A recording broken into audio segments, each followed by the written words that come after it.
We're calling to order the council meeting of Wednesday, April 27th, 2022. Would the clerk please call the roll? Mr. Knoll? Here. Ms. Zatra? Here. Ms. Weltman? Here. Mr. Daga? Here. Mr. Lemay? Here. Mr. Gently? Here. Dr. Wong? Here. And I would ask that everyone join me in the pledge. I pledge allegiance to the flag of the United States of America and to the republic for which it stands, one nation, under God, indivisible, with liberty and justice for all.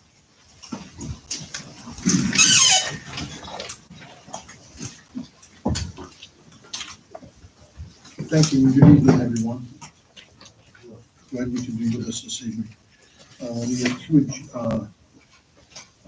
items. The first item is we return this evening to Resolution 2022-10, authorizing this is the resolution dealing with the recreational trails program that we discussed last week and declaring an emergency. The memorandum that the council people have requested from Mr. Shi has been provided to you. I think that the numbers by and large comported with what Mr. Brzezinski had explained to council during our meeting last week. And unless there are questions regarding that, I would entertain a motion for to suspend and to adopt the resolution. You have discussion now or there or? Well, either one. If you prefer to have a discussion first, we can. Yeah. That's fine. If you don't mind. No. It's order goes fluid there. Thanks for the memo, Don. I appreciate that. I've been thinking a lot about this, and last fall when this came up, I voted against this, not because I'm not in favor of walkability. I'm very much in favor of it. And my concern then, as it is now, is this is a major change for the city. It's a major expenditure for the city. And I think it should be done as part of an integrated overall walkability plan that's prepared by a professional who understands walkability. If you Google walkability study, you'll get thousands of hits because it's a big industry. People, walkability is such a thing, and more communities are desiring it. And it's something I desire for Pike very much. But I'd like this to be part of an integrated walkability plan rather than a one-off.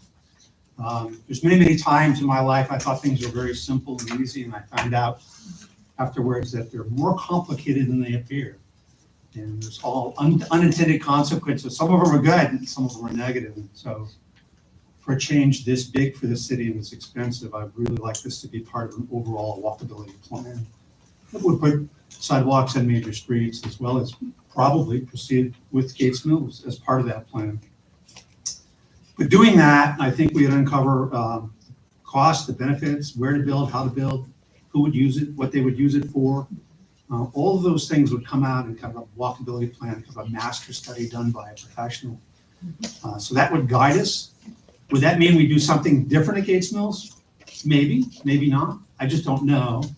But if I had that kind of in-depth study, it would help me make better decisions about where and how to spend this money. I mean, walkability for the city is a multi-million-dollar project. It's going to take years to implement. I'd like to have a solid foundation for doing that for the city. The other thing about doing a study, a professional intent study with an RFP and hiring a professional who's done walkability for suburban environments is. Could someone shut off their telephone, please? Mr. Knapp? I'm sorry, I was trying to see the YouTube was working. Thank you, sorry. Excuse me, Mr. Knapp. Sorry. The other benefit of that is I think we would get great engagement from our citizens for that. Because of a big study, which we've publicized, I could see a committee in which citizens would be invited for and against walkability. And that engagement, it's one thing to be for or against something in the abstract. It's quite different to be for or against something when you see a plan and how will this look? How will it work? Where will it be built? And I think that's the kind of engagement we'd like for our citizens so they could have input. Some may oppose, but some may look at it and say, oh, this is great. Why didn't we do this 10 years ago? And I do think the city has come a long way. 20 years ago, there was a plebiscite in South Hills got roundly turned down, and I think since that time, our city has evolved quite a bit, has turned over quite a bit. And I think there'd be great favorability for more walkability in our city, and I would support that. But I want to do it with a better plan and a better process. So I would defer this project till the time we had that planning process in place and the citizens so engaged. In doing so, we think we'd have a better output and a better outcome. So Thank you, Mr. Lemay. Anyone else? Yes, I appreciate what you said, Mr. Lemay. As part of the Road Infrastructure Committee, we've been talking about this for since 2013. So it's not something that we just thought of. It's something that a lot of people came to us at Road Infrastructure and expressed their interest in having something like this. These were mainly younger residents who didn't think there was enough places in the city to walk. And one of the issues was always funding. Fortunately, Don Sheehy has always been somebody who's been looking out for funding, and he came up with an opportunity last year. And as you know, what we did last year was we first approved the funding, getting the funding, and then we discussed what the project would look like. And did a survey. It wasn't the most perfect survey in the world, but it did indicate there was support for it. And at that point, we did as a council vote to go ahead with this. If we got the funding, we didn't, and that's where we are now. I think you talk about being part of the plan. This is actually part of a plan. This is part of, Mayor's called a Greenway, is that what it's called? East Side Greenway Project. Greenway. It's several communities getting together to have a very big walkability through all those communities. And I think that's a laudable goal. And through this whole pandemic, we've all seen how nice walkability would be if we had more of it. I think it accomplishes some pretty important goals, one of them being enhancing the safety on Gates Mills Boulevard. If you have ever walked on Gates Mills and tried to do it legally by walking against traffic on the street, it can be a little bit challenging, shall we say. For some reason, a lot of drivers don't feel like, even though they have a full extra lane, that they should move over. I don't understand. So that would be helpful. It also gives people, especially with kids, or people who are not real serious bicyclists, a place to go. It's one of the reasons that the plan is for a 10-foot wide path. Don has explained before that it's for safety reasons. And I think the serious bicyclists already have their dedicated lane on Gates Mills. So I don't think you're going to see many serious bicyclists on those paths. It's going to mainly be for walkers and strollers. It puts that property to use. It's city property right now that's not being used for anything. And the way it's designed is, I remember hearing some people describe it as like two concrete strips going down the middle. And we've seen the artist's conception. It looks quite a bit different than that. It's winding. The plan is for a lot of landscaping, and I think it'll enhance that area. And again, as part of a broader plan that comes through, I think Pepper Pike becomes part of that, and I think that's good. I don't think this is an either or. I think this is not either or, it's this and. I think we can do other things too. I agree with Jim. We need to have a good plan about walkability, no question. And doing sidewalks is a whole different thing than doing these paths on an area that's not part of anybody's yard. It's part of a piece of land between roads. I think we do need to have that study. We do need to come up with a master plan of walkability. But I think with this opportunity right now with the funding, because this is sizable. This is a lot of money that Don has gone out of his way to help line up and secure. It's a great opportunity. It comes after a year, 2 years where we've been all kind of packed in. We want to be outside. I think it continues. Our city is getting younger in population. I think it's something that will be a good sign to everybody that we're going in that direction. I do think we need to have that survey and have that long-range plan, but I don't think we need to discard this, which we've been talking about for a long time, and had originally essentially approved. This is just sort of a continuation of that. I'm going to support it, and I would like to see others on the council support it as well. Sure. I don't drive on Gates Mills that often, but whenever I've driven there, I don't think anybody follows the speed limit there. And so, to me, safety is a major, major issue.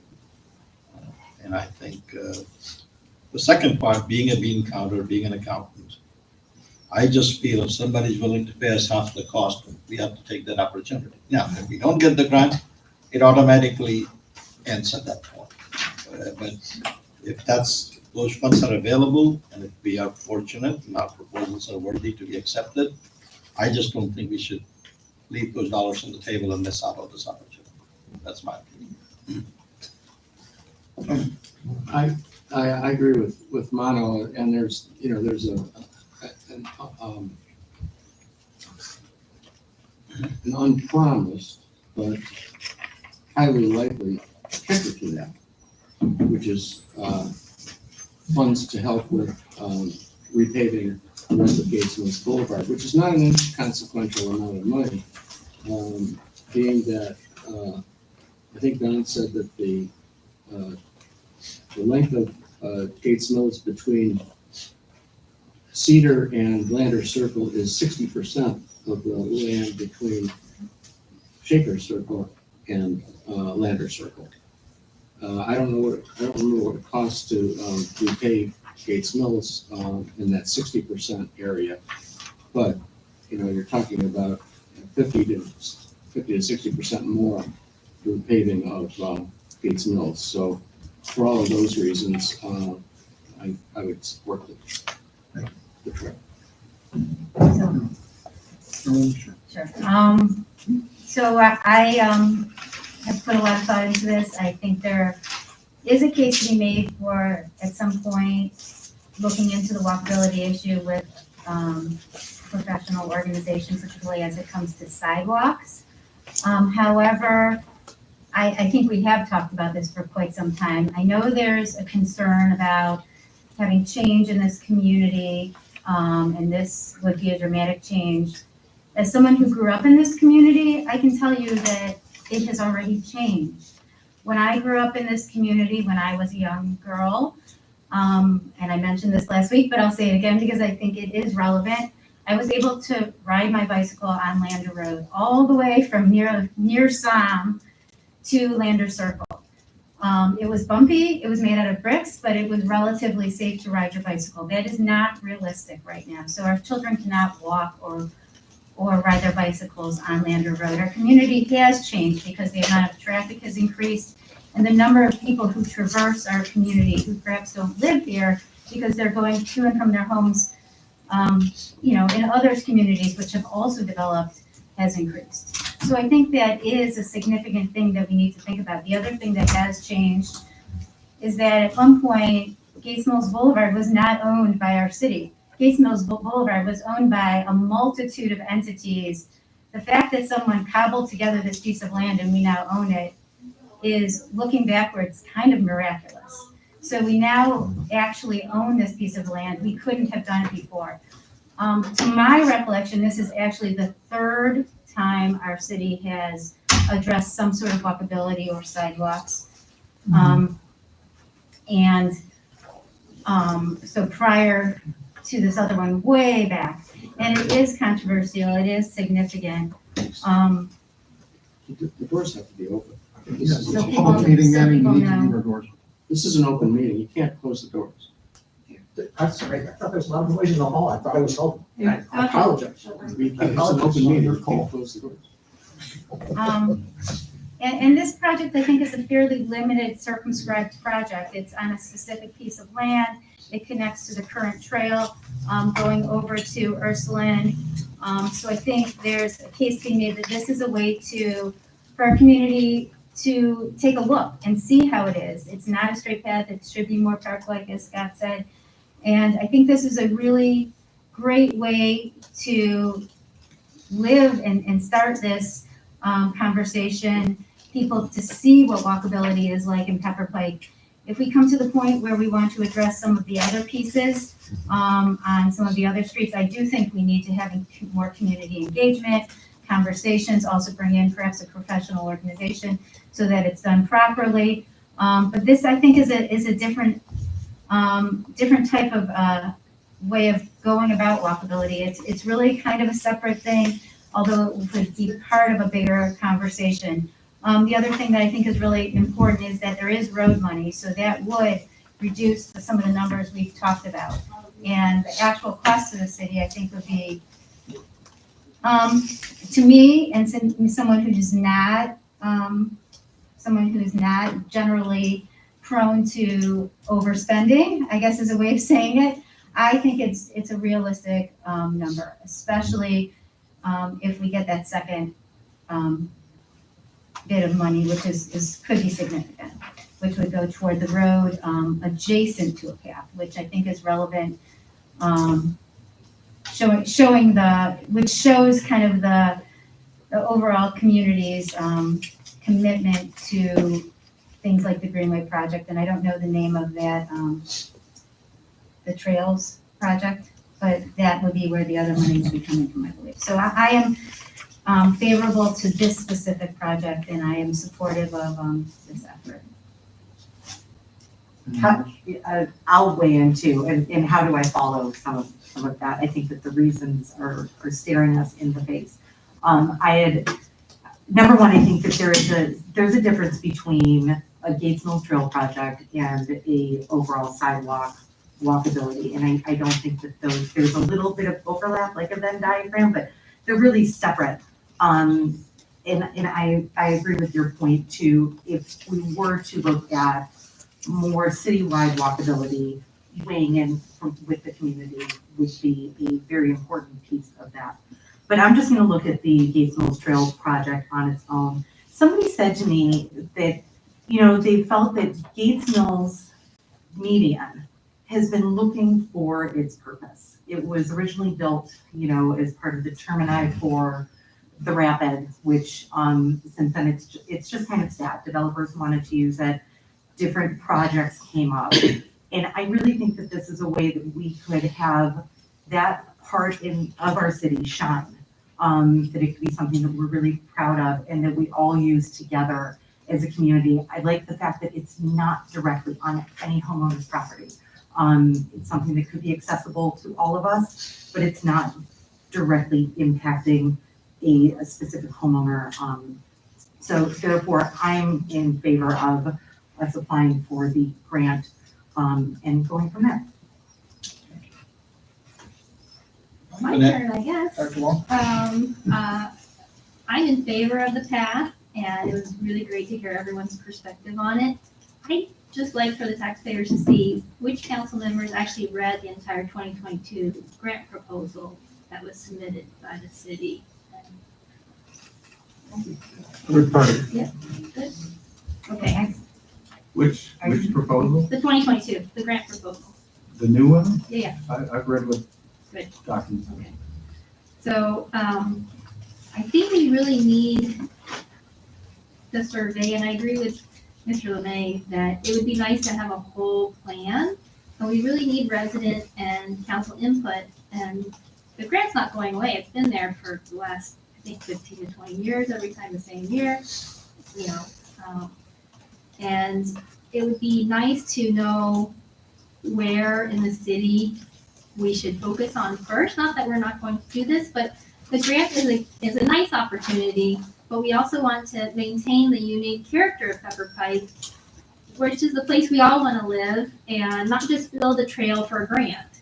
And I'm not really sure, why it has to be 10 feet versus 8 feet. Safety makes sense, but if it's just mainly for walkers and strollers, maybe it could be a little bit narrower. And our median here doesn't have a lot of landscaping, and to put the amount of landscaping where it would really look very lush, I think that would be like close to $1 million. I haven't heard that discussed yet, but I would like to see that discussed. And, you know, we should consider whether we're building the pathway for Pepper Pike's needs. And, you know, my husband's a biker. He'll bike on the road, but we'll also have people that use the trail to bike, and that is a big safety issue. I don't think we'll have signage or things, you know, making the high-speed bikes not be on there, or have tickets for people that go there.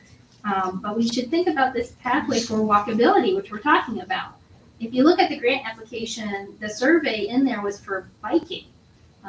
This is really, I think, for more walkability and safety in our city. And regarding the cost, it is a huge cost. It's not just half of the money. The grant money is like $500,000 of the $1.2 million. And then that doesn't include landscaping, which could be another couple $100,000. Maintenance over time. You know, we don't have a heated bathroom in the winter. We got a complaint from a resident this year. Thinking about all the facilities that are needed. And we've been talking about the path being just in the Gates Mills Boulevard median. But the new 2022 grant proposal has it veering off to Ursuline. And I would like to kind of know why that is, how it came to be, who initiated that, what's their buy-in, what's Ursuline's buy-in. And if it's meandering down, I don't know if the residents know, but it's going to go on Lander Road, not Fairmount, but Lander on Ursuline's side. That's basically a sidewalk, and is that going to be 10 feet wide? And we have to think about all these things. We're talking about not only a pathway in the median of Gates Mills Boulevard, which I do not have a problem with, you know, but now we're talking about a sidewalk, and that's why we need a comprehensive plan, because we're not just talking about a path in the middle of Gates Mills Boulevard. We're talking about sidewalks now, when we added in for Ursuline Park. And that's a big deal. And that's about walkability and safety, and we want to know how wide that is. And we want to accomplish what we want for Pepper Pike and not just do it for the grant. On the grant scoring sheet, it actually has on there whether or not it's 8 feet wide, 10 feet wide, or nondescript. So the wider it is, the higher score you get. But we should build a path the way we want to do it, not because we'll get the money. We have money to build it. We should build it how we want to. We should have a survey from the residents and have their input, because they're paying for it. You know, they're paying for that extra pathway to Ursuline. And we could probably save money in the long run if we do it right. And if we listen to the residents and have council input on this. And I'm all for it, but we should keep that in mind. Thank you. As Mr. Lemay is fond of saying, everything's been said, but not everyone has said it. Now, everyone has said it. Well, I am not going to repeat everything that people have said. I do agree with many and most of the statements that were made here this evening. I don't agree with all of them. I think Ms. Woltman said a profound thing when she said, change is, I can't. Change is coming. It's coming either with our engagement about it or without. The question is not, will there be change? Because we all live with change all the time. The question is, how will we manage the change?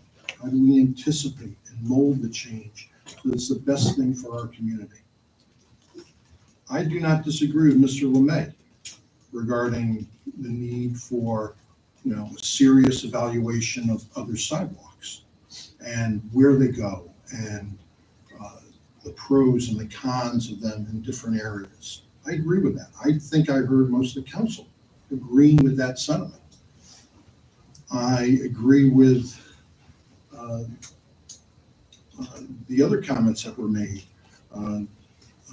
by Emmy, for instance, where she was saying there's a qualitative difference, however, between the installation of a path on a public right-of-way, the median strip, publicly owned land, and a sidewalk in front of someone's yard.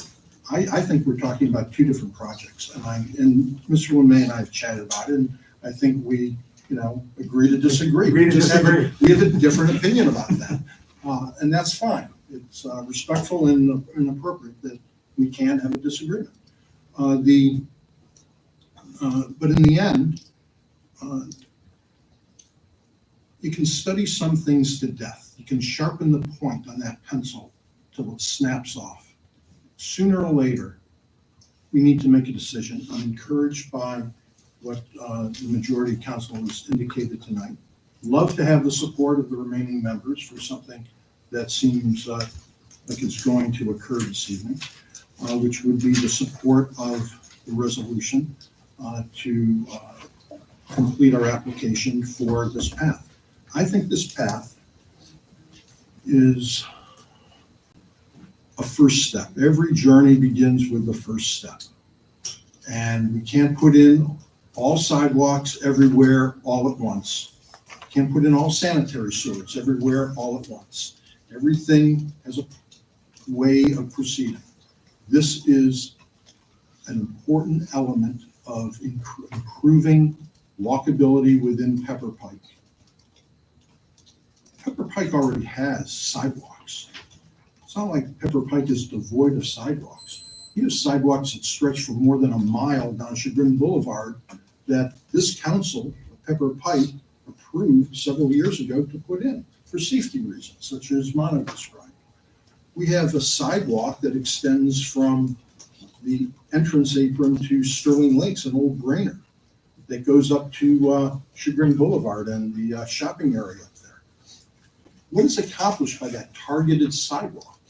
It provides an outlet for the entire southeastern portion of the city, the quiet side streets that our community has, to now empty out onto, ultimately a major street and safely go from their quiet streets and make that final journey up to the shopping area. That's a good thing. That improves life for people in Pepper Pike to be able to do that. And I'm glad that this council, again, has in the past approved such a thing.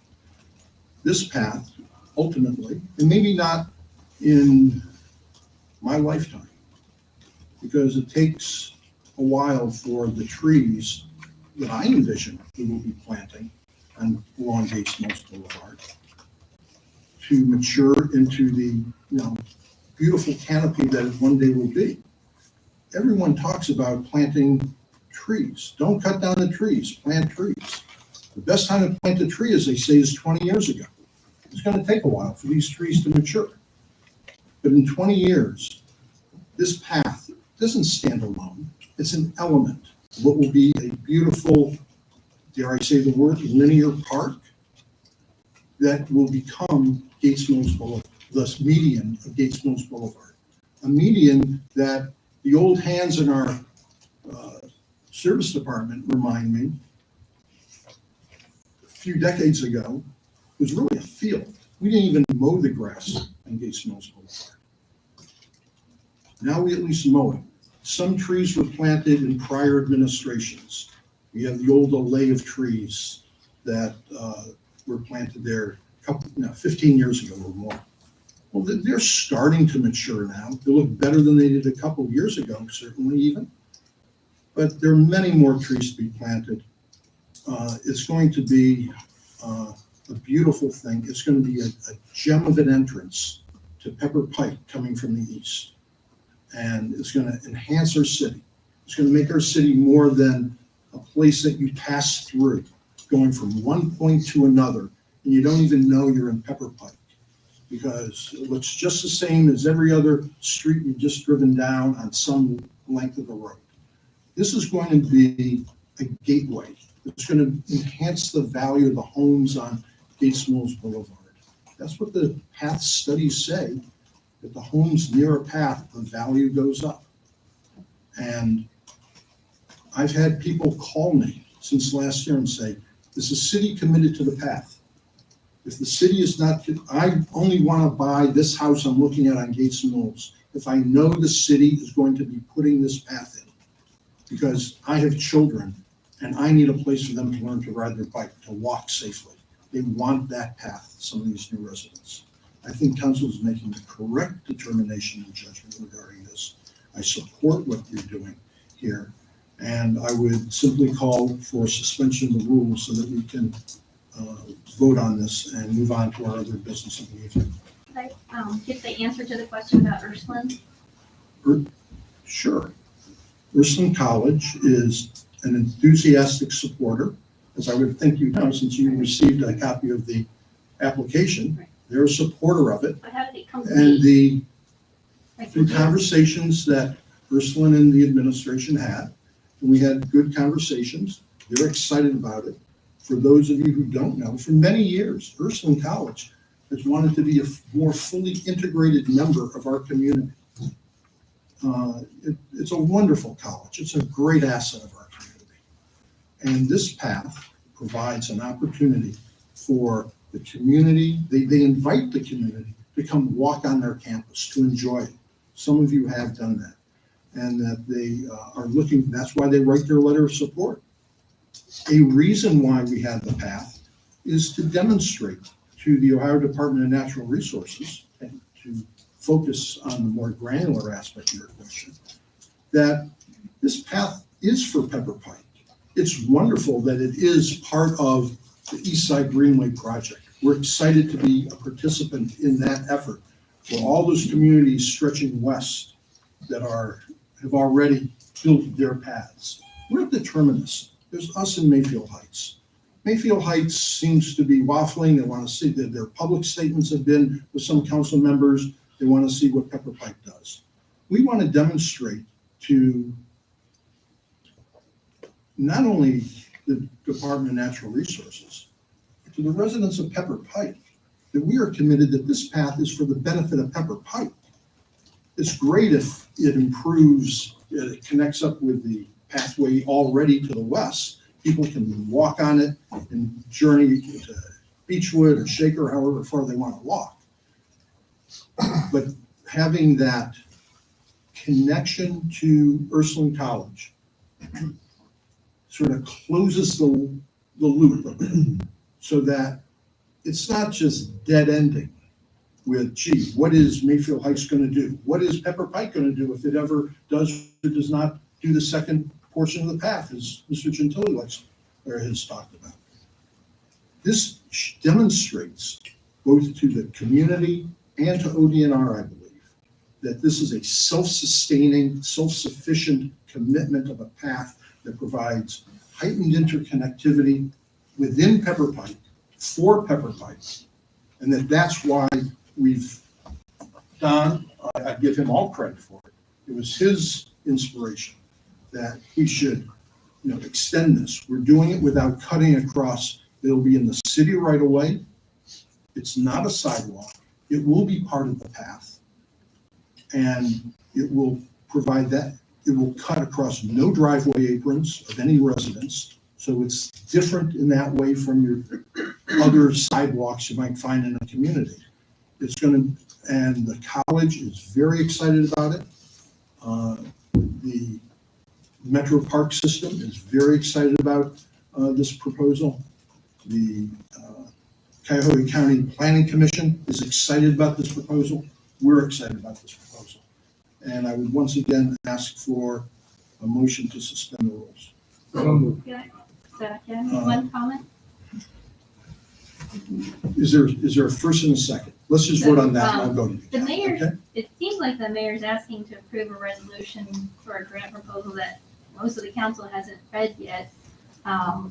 So in good conscience, representing the taxpayers can really sign off on it. But other than that, my concern, I had a question for Don Sheehy, was crossing over from the median of Gates Mills to Firstland, how is that gonna change the traffic pattern, and are there gonna be lights? But there's a lot of people moving on that circle. I read in the grant proposal, maybe some traffic lights or something like that. No, there's no traffic lights anticipated. How are we Just- gonna make it just- safe for the walkers? Just like currently, if somebody wanted to walk or jog, if you're a runner or jogger, you currently cross those intersections right now. Cross around the outside of the circle, you might cross Is it- Fairmount, you might cross Fairmount or Gates Mills or Lander or any of those, which you can do, it's not a problem. What we would do with the path is we would more formally stripe it for dedicated crosswalks to come from Gates Mills Boulevard, across Fairmount, and then up Lander. So it's not gonna happen where it's down into one lane like happened here at the Grinnell Circle to allow pedestrians to cross over. It'll still stay 2 lanes for people to cross over.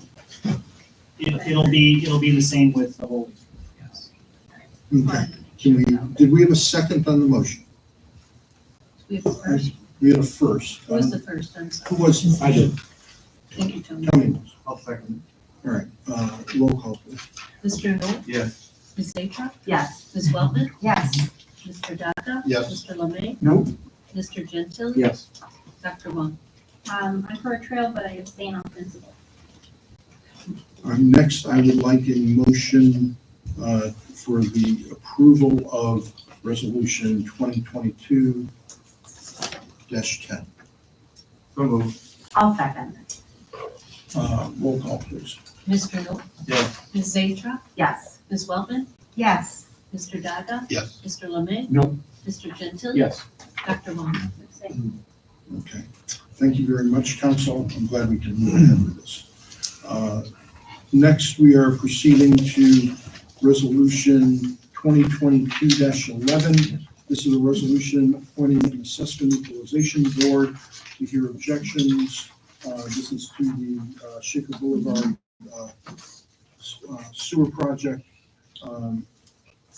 Steve, why don't you just take a moment and remind council, since we have a few new members, as to what the assessment equalization board is and what it does. Sure. Under the legal process for levying assessment, after the estimate is filed with the village clerk, or excuse me, city clerk of council, You owe me $1 business. I would never take that back. The folks who are subject to the assessment have the opportunity to object to the assessment. And the legal bases for objecting are essentially that the value of the project is not, to the property, is not greater than the cost of the assessment. And so the Assessment Equalization Board is put together to hear the objections of the residents, the property owners. And it's the composition is 3 disinterested freeholders, which is what you see in the legislation that's in front of you tonight. So they will hold their first hearing on the 11th, May 11th at 9 a.m., where we will give notice to the property owners. They can come and state their objections. And then the assessment board will evaluate the evidence that's presented to them and make a decision. Then that decision is a recommendation to council. It comes to council for approval in terms of levying the assessment or not. You may recall last time there was somebody who was served by a cross street, I think, in Gates Mills assessment, and they objected and said, hey, we're already connected to this other sewer, and we took them off the list. So it's a situation where everybody is given due process to state, if they have objections to the sewer, what those objections are. And ultimately, the decision of the Assessment Equalization Board comes to you for final decision. And under that standard of review, what are the circumstances in which they prevail? Is it sometimes because they have a very unusual property that would be more expensive, or when does it happen that they win that? I believe the circumstances have been when there has already been sewer service Okay. existing. That's it? That's pretty much it? There's not Yeah. other, The evidence last time was that there's spectacular value increase to a property that's served by the sewer, okay. which is, I think it's well known within the real estate industry in terms of if you ask any real estate agent, properties that are served by sewer command higher value. In your experience, no one has prevailed by arguing that I've got a brand new septic system, therefore there's no added value? That's correct. What's the freeholder, Steve? A freeholder is someone who has an estate in property. He's being all legal on you guys. Yeah, and you want to take it? You want to take the answer? It's in fee simple. Property one is a very good course. It is somebody who either has a life estate or fee simple. That's the short answer to the That means question. you own a property in simple What's language? that? That means somebody owns a property? Yes, Yes. for Make it something simple. Pretty pedestrian the way you more, say it. something more than a defined term. So a lessor of property is not a freeholder because presumably the lease has a term. But it's a good question. Anyway, we'll be handing out the blue books, sure. All right, any other questions? Okay, could we have a motion to suspend? So moved. Second. Roll call, please. Mr. Knoll, Yes. Ms. Atrach, Yes. Ms. Weltman, Yes. Mr. Gaga, Yes. Mr. Lemay, Yes. Mr. Gentile. Yes. Dr. Long. Great, and a motion for the adoption of resolution 2022-11. So moved. I'll second. Roll call, please. Mr. Knoll, Yes. Ms. Atrach, Yes. Ms. Weltman, Yes. Mr. Gaga, Yes. Mr. Lemay, Yes. Mr. Gentile. Yes. Dr. Long. Great. Next, we're going to hear from the committees that have met since we were together. That would be the Finance Committee that met prior to the meeting of this evening. Mr. Lemay? Yeah, we did have a finance committee meeting right at 7:00. Revenues are tracking well on budget. Expenses are very tight to budget, no really unusual items. We're a very financially sound city and nothing unusual to report, and Joe's doing a great job on budgeting. Thank you. Department heads, anything to report? Just that we finished collecting the background applications from the candidates that took our police test. And we ended up with a pool of approximately 30 to choose from for the one officer we need to hire. Thank you, Chief. That number is different from the, last week Carl reported to you as the number who had passed the test. This number reflects the candidates who returned their packets of information necessary for their background searches, things like that. That's why it's a different number than you heard last week. Still a good group, though. Yeah. So good.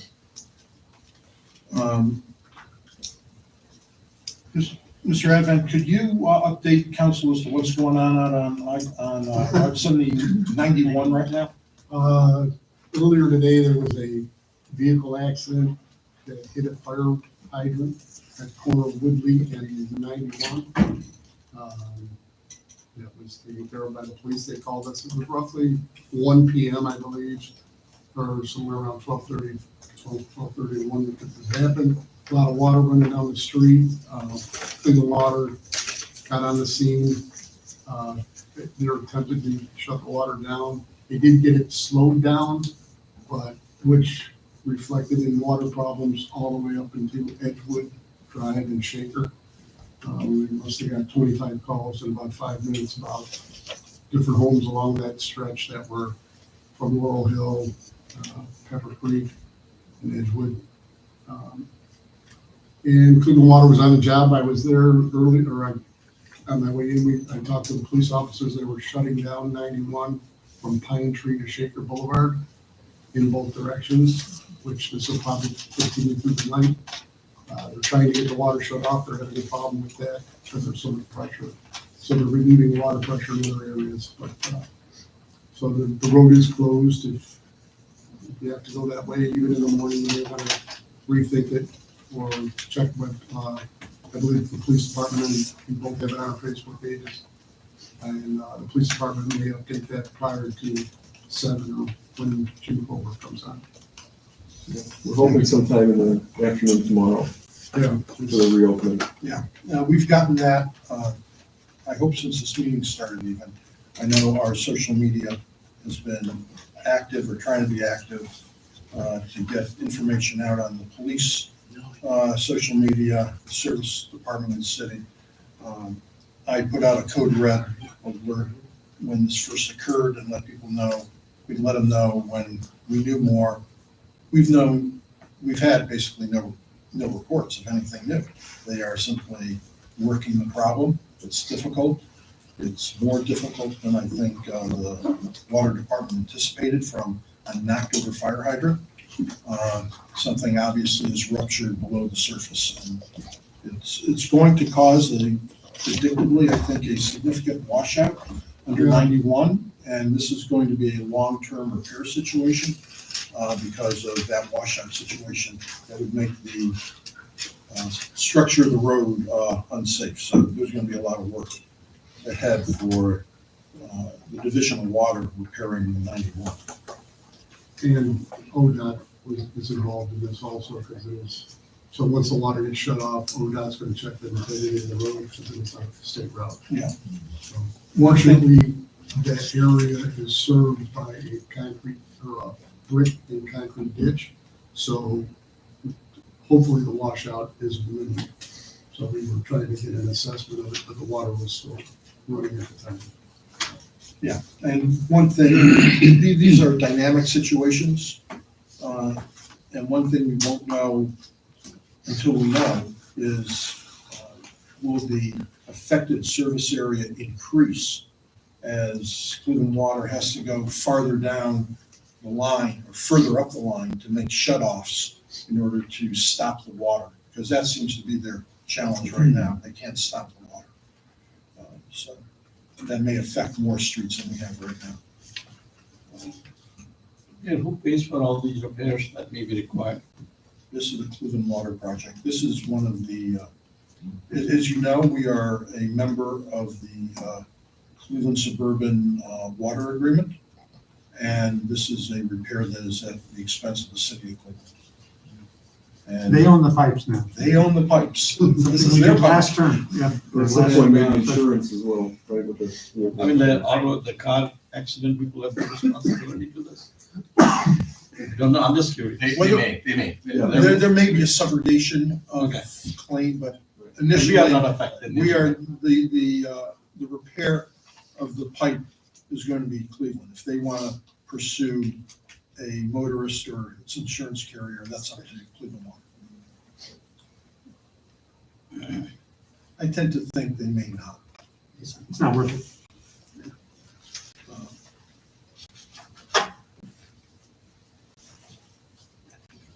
Just so people know, the accident was an unfortunate medical issue that a driver had while they were operating their car. So this was very unfortunate. The consequences have proven a bit long lasting. The driver, I'm thankful, went home safely. Or I think got checked out medically, but ultimately went home. So that's good. Don, did you say you had anything? No, I that was was pointing at what we Jim. were talking about. I was gonna take it, but Jim Hammond. Thanks. Okay, so I think that wraps up our committees and department heads. Chief Frazier, I believe, is at a class somewhere. Yeah, he's training. Studying, becoming even a better firefighter, EMS fire chief. So that's good. Give me 1 second, please.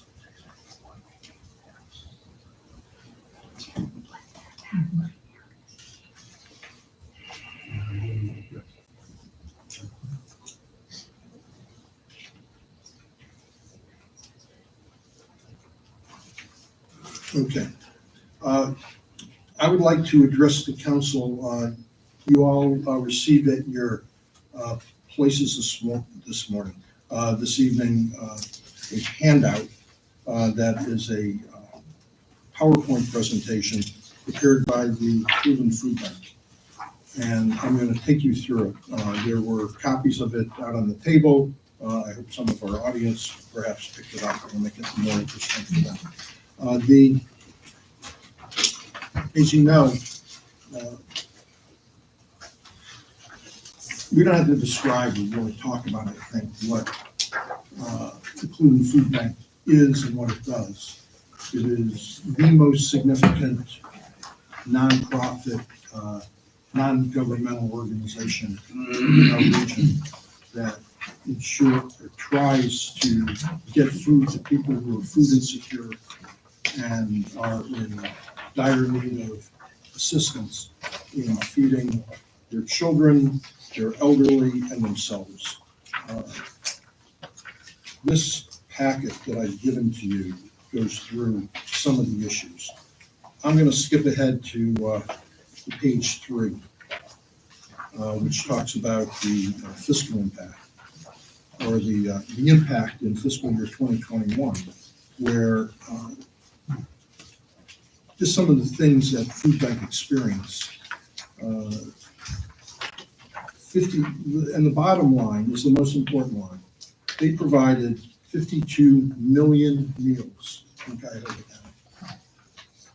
There's a 52 million meals that would not have been available to those children, seniors, and families, except for the Cleveland Food Bank.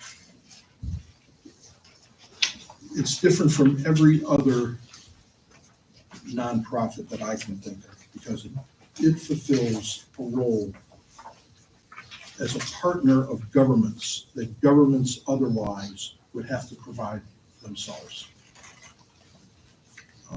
It is because of that the city of Pepper Pike has engaged these last years with our own virtual food drive, in which we've invited our employees, challenge our employees to contribute, invited our residents to participate.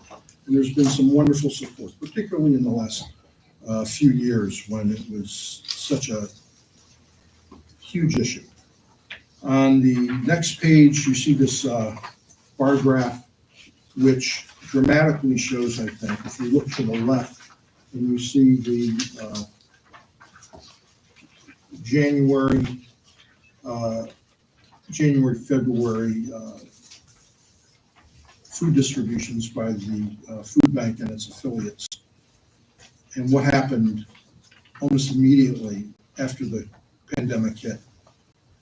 It skyrocketed, and it remains extraordinarily higher than pre-pandemic, even at the end of March. The peak that you see there,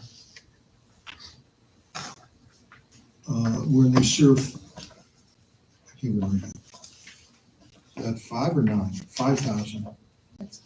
5,000 households in 1 week at the peak. That is around the time you may have seen if you traveled downtown like I was at the time.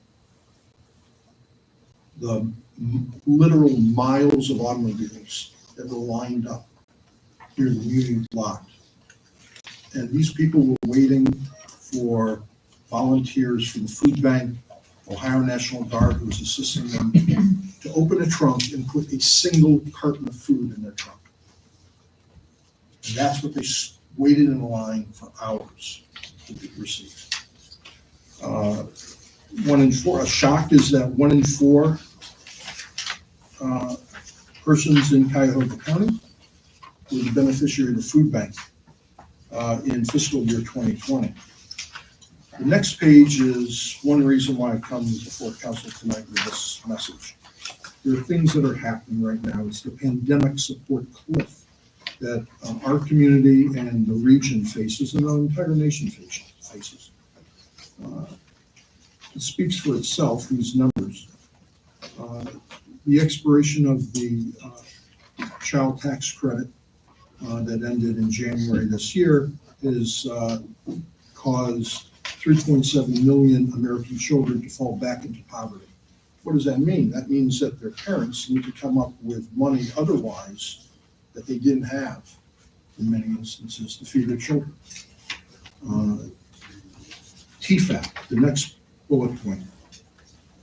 About 16%, I believe the number is, if I go back to that earlier graph on page 3, not 22%, pardon me. No, I was right, 16% of the food that is distributed by the Cleveland Food Bank came through a federal program where actual food stuff was shipped and delivered to the Cleveland Food Bank. That program, that was being done on an emergency food assistance program, TFAP, that has ended.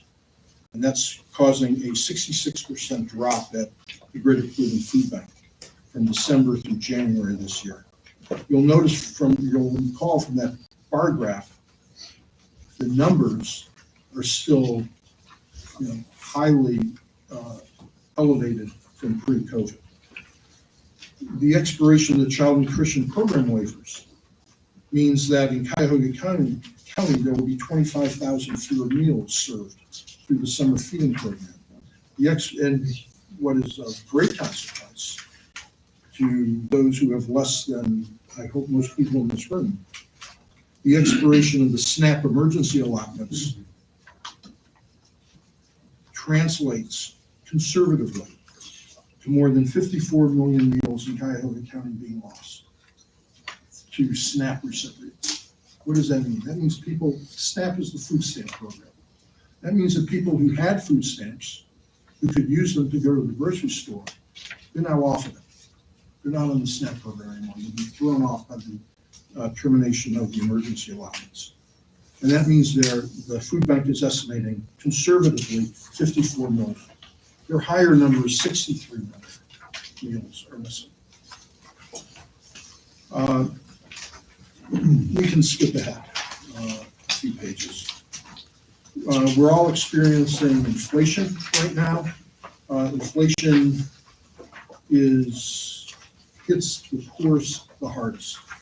I just checked again with my resources at Food Bank this afternoon, and their escalated cost of food is about 25% right now. That is not only the food product itself, but they have significant transportation costs that they deal with. So their cost of food is up 25%. We all are familiar with the tagline that the food bank has branded itself with for the last several years, which is $1 buys 4 meals. It's no longer the case. $1 buys 3 meals. And these are not a bag of chips and a bologna sandwich. These are nutritious meals that the food bank puts together and makes available. And finally, at the back of your packet, you see a spreadsheet which shows the residents of people served by the Greater Cleveland Food Bank from fiscal year 2019 through the end of last year. You'll notice that, except for one, I believe, every single community in Cuyahoga County, every single community had individuals and families who were beneficiaries of the food bank's distribution. So with what I'm about to ask you, it's not simply about helping someone else somewhere else. It's helping people who live in Pike as well. Because food insecurity, not having food, is something that affects everyone across all socioeconomic lines, across all gender lines, racial lines, religious lines. People are hungry in this region, and that's what the service the food bank provides. And if they weren't doing it, I'm telling you, it'd fall on the governments to have to do it. We're not going to leave people hungry in their homes any more than we leave people in a house that was burning without sending our emergency services out to help them.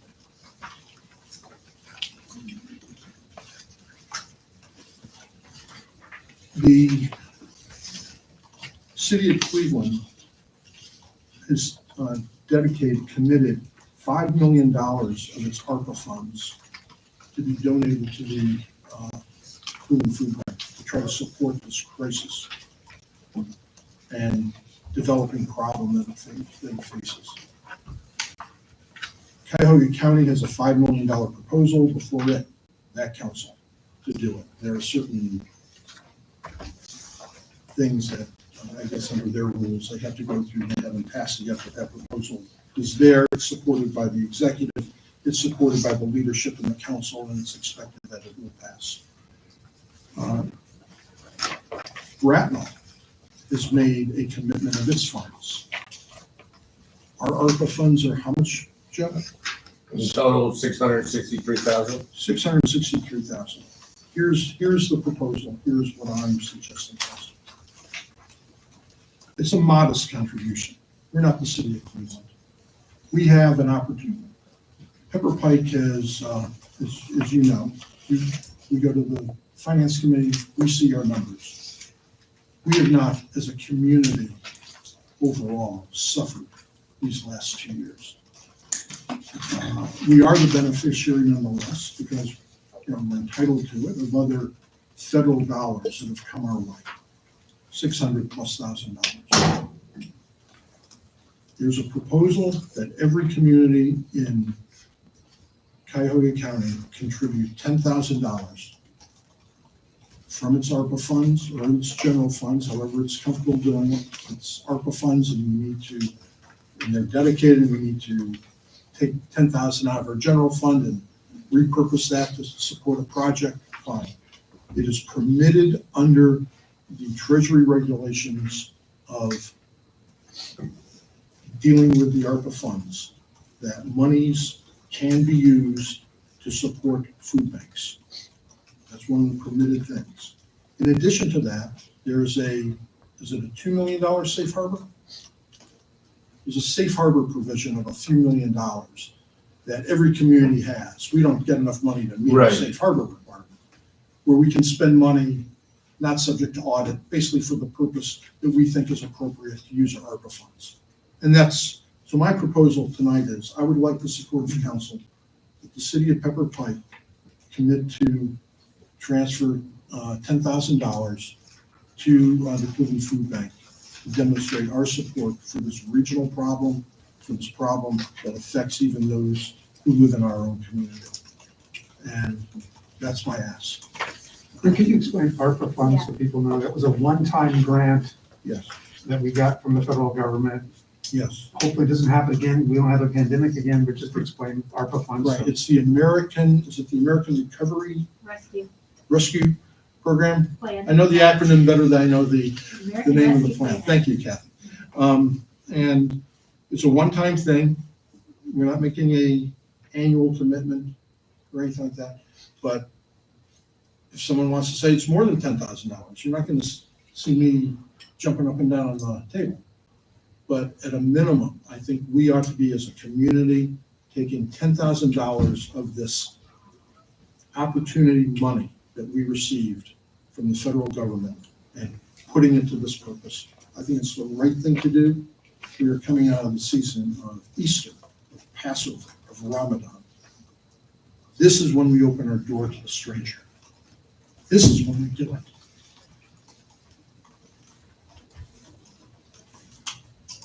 I would support that. Absolutely. Anyone opposed? I'm just uncomfortable giving taxpayer money as a donation. I think it also, excuse me, could set a dangerous precedent. I think that this is a definite need. And what I would support is a rollout of a supplemental Harvest for Hunger ask by the city toward the residents and employees, if that would be possible. The Gentiles would definitely contribute to that, and we contribute to the food banks, more than one throughout the nation. But that would be my proposal for an alternative to this, because I'm just uncomfortable donating taxpayer money to anything. This is just to your point, the city's Harvest for Hunger program, our virtual food drive, is ongoing. The link is available. It is my intent to send out, if we are supportive of this, an email to our community, again, as I have twice so far in the hunger drive, to alert people to some of these situations and numbers that I've gone over with you, perhaps in a more abbreviated form, and to encourage people to contribute. Unfortunately, as of last week, I don't know the numbers this week, the contributions to Hunger for Harvest are down. I think people did give a lot during the last couple of years. I can't totally explain why they're down now. It's sort of the same reason, people have decided the pandemic's over, it's all good. I don't really have an explanation as to why. I think people are tired. They're really tired. I understand what you're saying, Tony. I respectfully disagree with it, obviously. I think that what differentiates this ask is, one, I don't think this is precedent setting, because we're talking about a one-time contribution out of these funds. That it's taxpayer dollars, because we are doing it from our ARPA funds. This is money that was sent to the city by the federal government, with one of the designated purposes being for the support of food banks, food organizations like this. So I think we're okay. I don't think we're in a thing, oh, well, we're using taxpayer money. Well, yeah, it's not our, to some whatever increment, to the extent that any of we all pay federal income tax. I suppose there's some percentage of a penny that may be part of the ARPA funds of any individual resident in the city.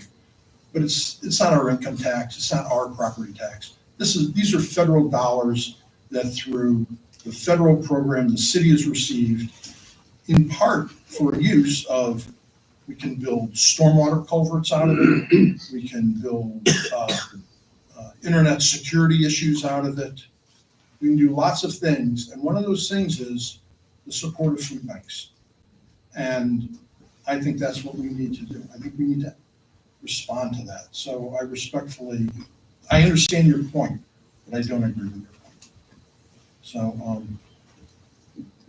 anyone else? Steve, putting aside the ARPA, there's no legal issue with the city doing this? No, the council absolutely has the authority, the city has the authority to spend funds for support of needy people. City of Cleveland has huge programs. Yeah. May I you refer to the city of Cleveland is using $5 million? $5 million it's doing, and the county is looking to put $5 million in also. It is an extraordinarily modest ask that I'm making of this council. And that's why I said, it's a modest ask. If the city wants to do more, I would love to see this council support such an effort. So I actually have a question for Joe. Mhm. So I generally have a certain discomfort level. My default is to not shift money from PATS. Federal money is a little different, money from other sources, but it is taxpayer money. However, I know we're living in very extraordinary, unprecedented times, but my question really goes more as to the ARPA funding and how it came to us.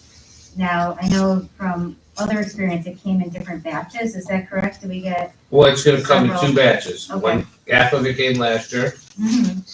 There was a 2,000 and change residual from last year that came this year. and we're gonna get another 331,000 this year. Okay, that And actually it's set up in answers my its own question. fund, Okay. and to the mayor's point, $10,000 would just be spent on that. And safe harbor you were talking about is up to $10 million.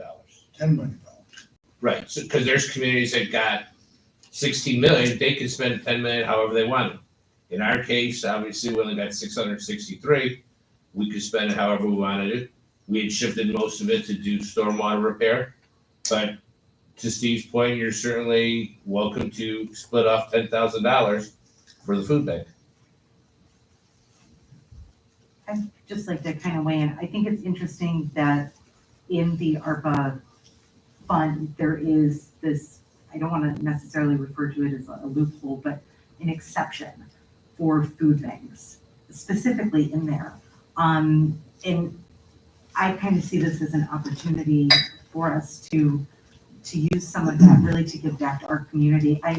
I'm supportive of the ask. I think that it would be an appropriate use of funds. If it excluded that, then no, but it's specifically in there. So I think it's a nice idea. And to Emmy's point, probably many of us do have awareness that within our own community and the neighboring community in recent years, there has been a need and an ask from people.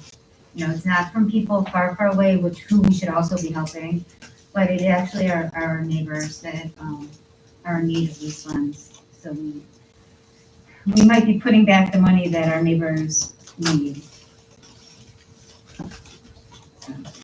Be it in our community or some of the other communities in our county. The question is, the food bank also requesting other cities and communities to participate in this similar program? All of Cuyahoga County governments have been asked. Villages, cities. There's been an ask made. Rick, from your And perspective, like I said, the only one I know right now, because this is just a rolling, I know Bratnall has already acted on it. They had their meeting earlier this week, I guess. They've already acted. Do we know what they're giving? Do we No, know? I don't, I'm sorry.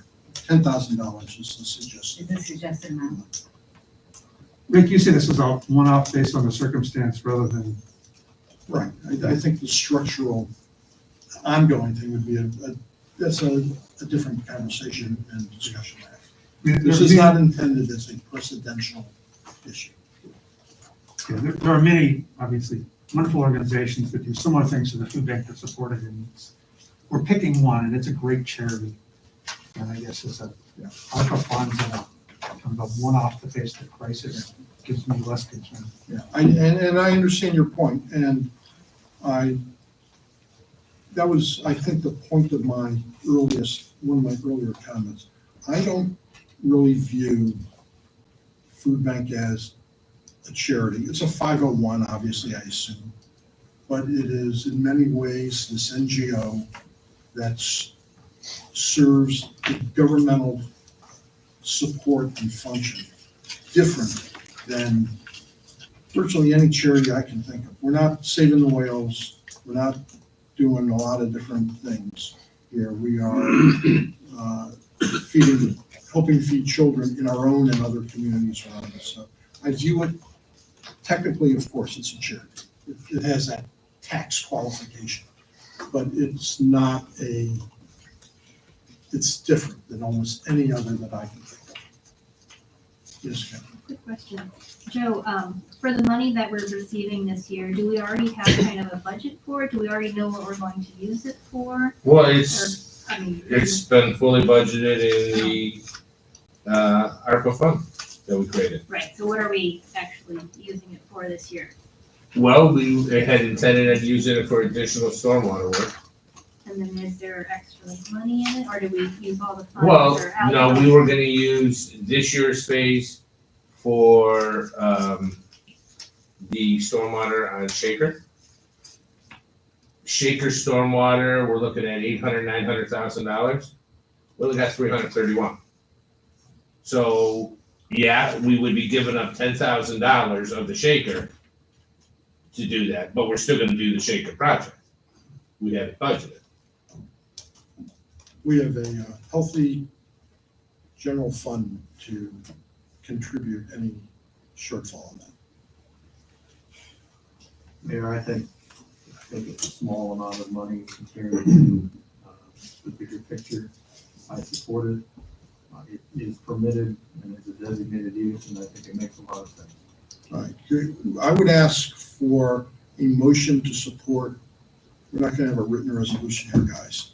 A motion to support a resolution of City of Pepper Pike to provide $10,000 of support to the food bank as we discuss this evening. So, I'll second. Roll call, please. Mr. Knoll? yes. Ms. Zatra? Yes. Ms. Weltman? Yes. Mr. Daga? Yes. Mr. Lemay? Yes. Mr. Gentili? No. Dr. Wellman? Yes. Okay, well, thank you very much. And that concludes that issue. Give me a second, I have to, Mayor, I do have an update for you on that. I'm sorry.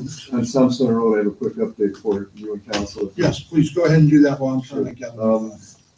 Water line break was isolated to the hydrant near the intersection of Woodley. No residents' water supply affected. They'll backfill the hole tonight.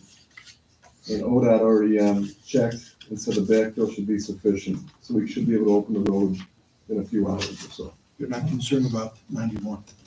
They said the backfill will be adequate for the hole. So So they're ODOT saying- checked it. That's good. Once the Yes. water cleared, I guess a little better than they Good as it gets. anticipated. That's Are they good. saying the water supply, they're not saying it previously wasn't affected, they're saying it currently isn't affected, correct? They're not affected right now. Okay, Yes. okay, Okay. because it certainly was All right, previously. and our engineer, I know, will be checking out this roadway and offering his own opinion regarding the roadway. He may even go after this meeting and take a look at it.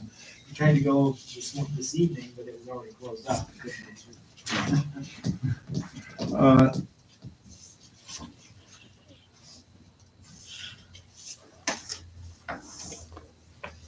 I think, is there anything more you think? Okay. I think you've all heard enough talking from Mr. Shea tonight, so anything from council? I was at a social event last Sunday, and I was sought out by a resident. And basically, he wanted to compliment the police department and the service department staff. They thought they had had some interaction. They were very courteous and very nice and very responsive. I think chief should know that. As well Thank you as very the much. service directors. It's always appreciated when those messages are passed on. Just a quick comment. I was just reading through this ARPA stuff, what you can do. And one part of it is you could use it for broadband infrastructure. And I know we got an email from a resident asking, is the city involved in trying to figure out where broadband's going? Because, Spectrum has a hold on it. Not that we need to answer this tonight, but just as there. Right, I don't know that I can give you a Right.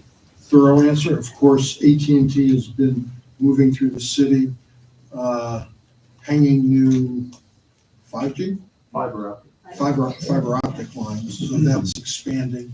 And that's about all I can immediately say to that. I don't know the rest of that answer. There's you see the Plain Dealer this morning, there's a front page piece on broadband expanding to different communities. They're different definitions. Some of it involves community-wide broadband, other involves private improvements in broadband coverage. It's somewhat complicated. Good. And I can't say that I told anything. Well, then no one else at this table.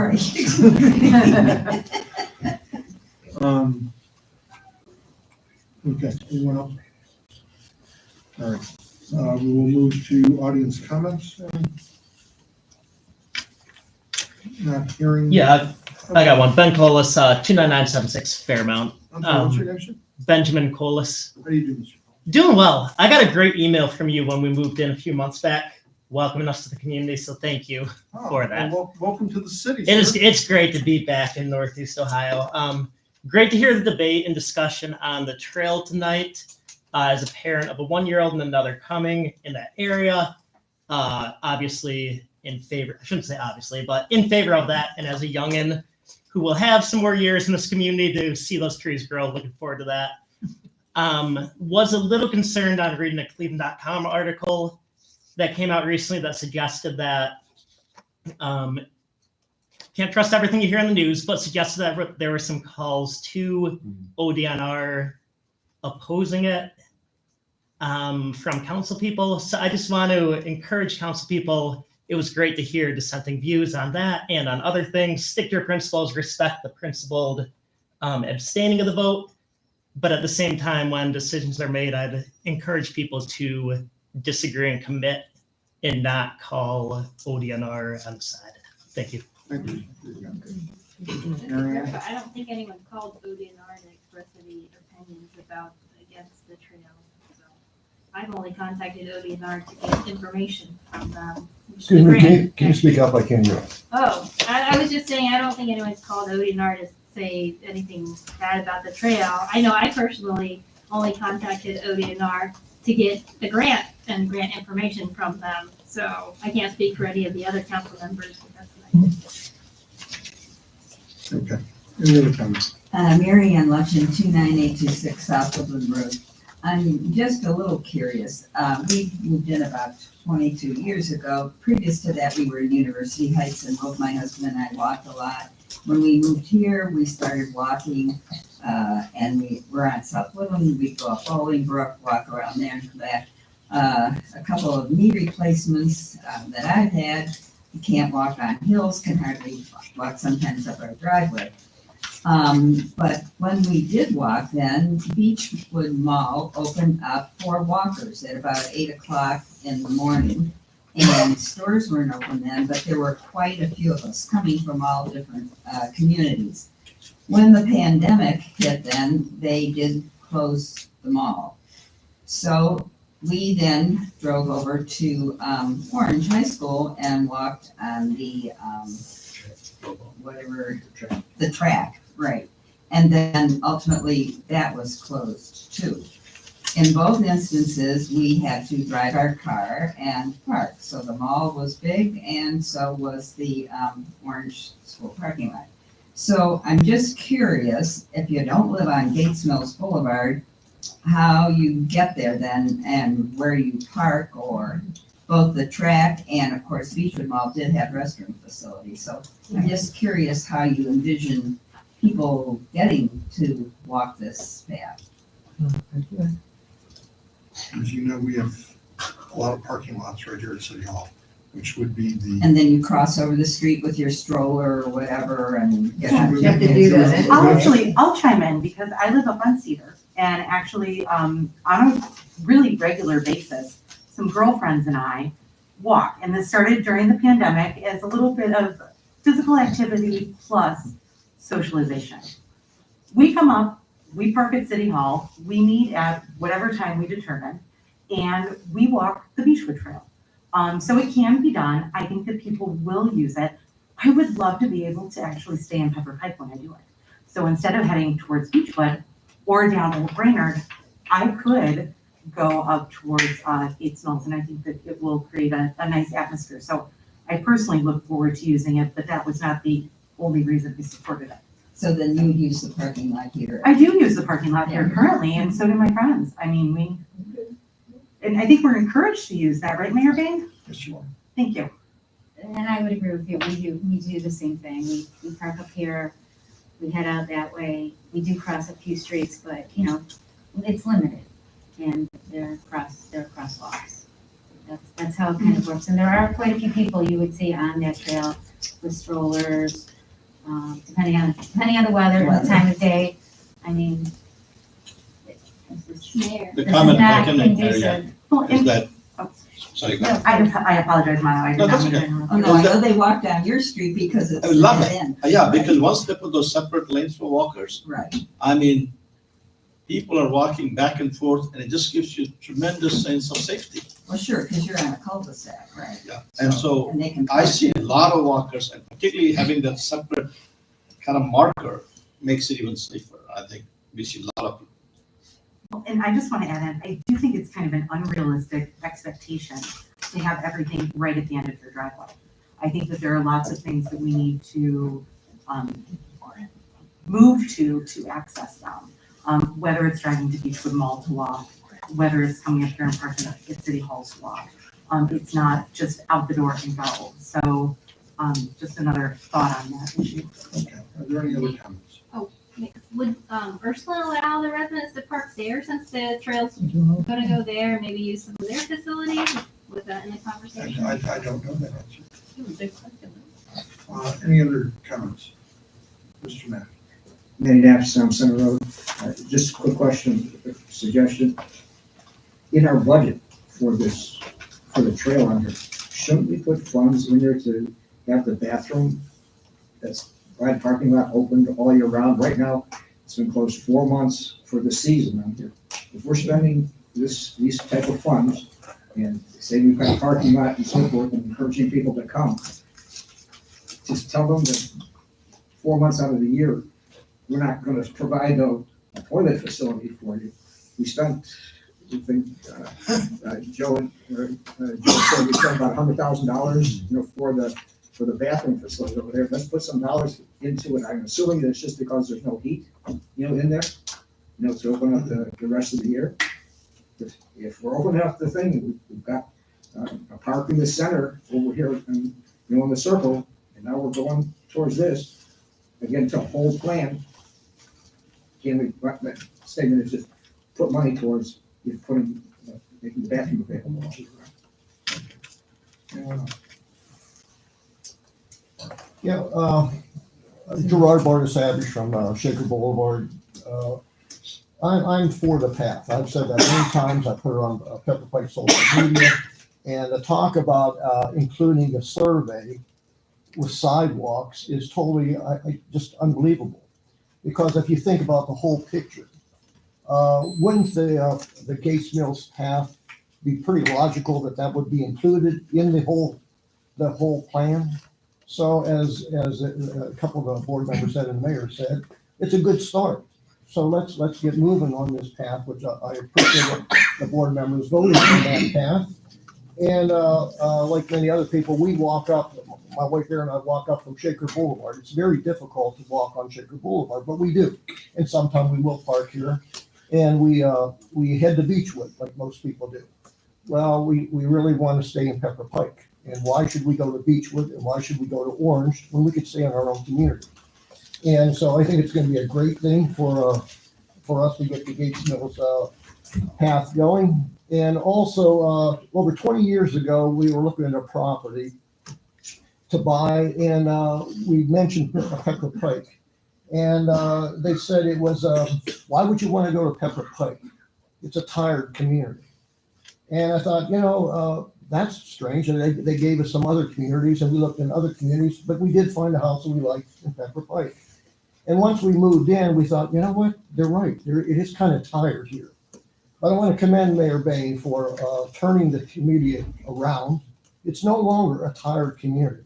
There's a lot of things going on with the Taste of Pepper Pike, the enhancement of the park, the enhancement of our original park in the circle, they added a new park, and there's always something new going on. So you can't stay stagnant. You got to keep improving. So, and we all voted, as a resident, we all voted for this path. So that was the deal. We voted for the path, and I think it was up to the council to come through and vote yes, all vote yes for the path. And don't kick this can down the road, because I could tell you right now, sidewalks is a questionable issue. It's going to be very difficult to pass.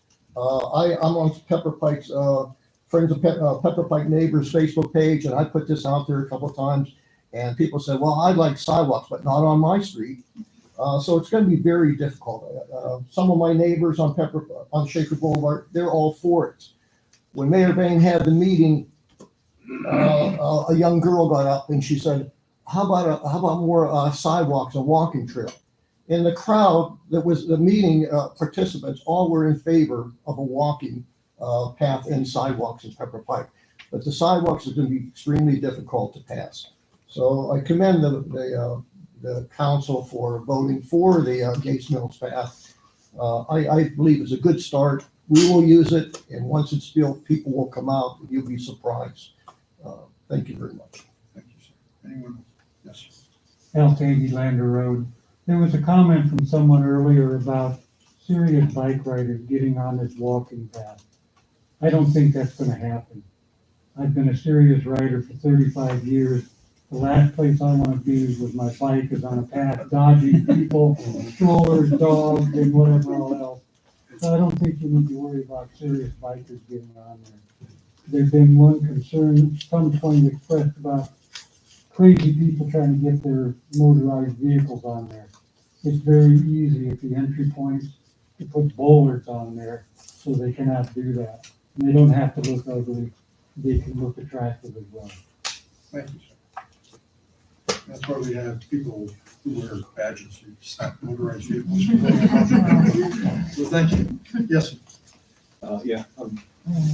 Chaz McDowell, 2969 Gates Mills Boulevard, so this path will be directly in front of my house, and 100% board. I got 3 young kids, 13, 10, and 8. Pretty short driveway, can't really do too much outside with bikes or whatever with kids. I can't take the kids on bike rides on Gates Mills Boulevard because the traffic is just so insane. The speeding, which has already been mentioned, I've seen bikers, professional bikers get clipped by cars because they're not paying attention. And I can't even let my kids take the dog for a walk, let alone a bike ride on the street.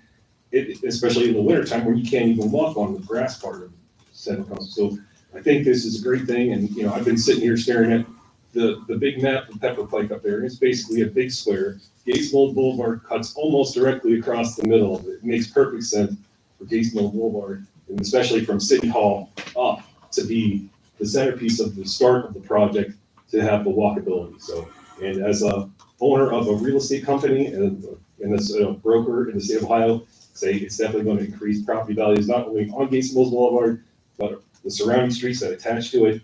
It's going to be amazing for the city. So, Thank you very much, sir. He needs to come to more meetings. Thank you, sir. Anyone else? All right. Thank you, everyone, for being here tonight. Right now, I would like to entertain a motion to adjourn to executive session for the purpose of discussing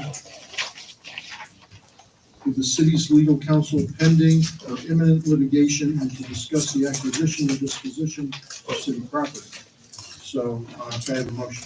So, roll call, please. Mr. Knoll? Yes. Ms. Acuff? Yes.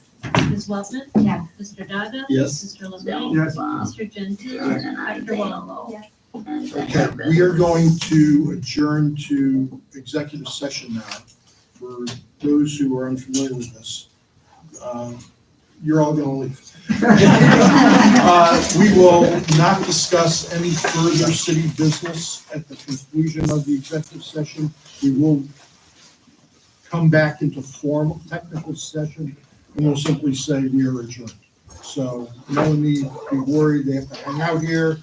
We're not going to discuss any further public business, but I do thank everyone for coming and listening to your city government at work this evening. And I wish everyone thank you. We are right now, the meeting is adjourned to executive session. We'll take your time, so it's such an interest in the community. We'll take 5 minutes. Go. Good night. I was wondering if I could have the spelling of your name.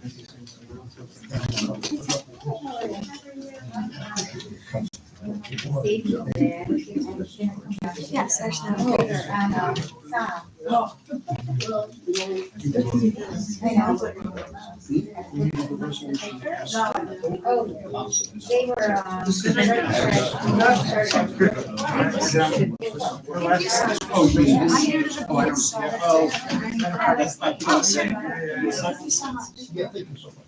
Nice to meet you. Nice to see you. See you again. Yeah, but it's far more expensive. Yeah, you gotta.